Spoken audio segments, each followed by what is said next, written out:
Hey animation class, greetings from my basement. Welcome to week 5 of animation.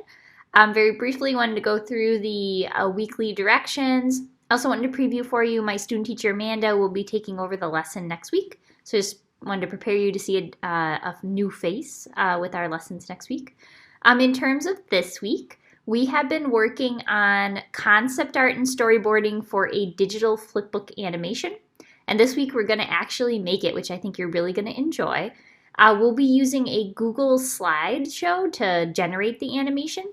And the way you can think about it is a flipbook made of note cards has pictures of, say, your character, and you draw the character, and then the next note card you move it just a little bit, then you move it again, and when you physically flip it really quickly, your eye perceives the character moving from moment to moment. We're going to do something very similar with the Google slideshow where each slide is essentially a note card.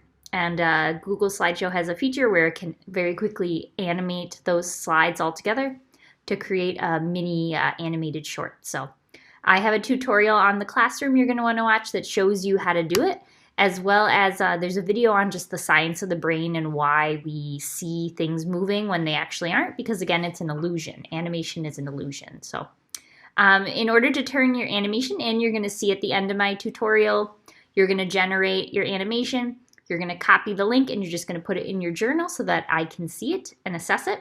A couple reminders about what the animation needs. It needs to be approximately 50 slides long, which is going to be around 5 seconds, give or take. Google Slideshow will sometimes make it a little shorter, a little longer. Don't worry about that. I'm really just looking for, is it 50 slides? And it needs to include a character, it needs to include movement, it needs to include a transformation, and a background. So for example, it could be a scene of a bunch of leaves, there could be a caterpillar, the caterpillar will move across the screen and then turn to a butterfly and fly away. Could be something very simple like that.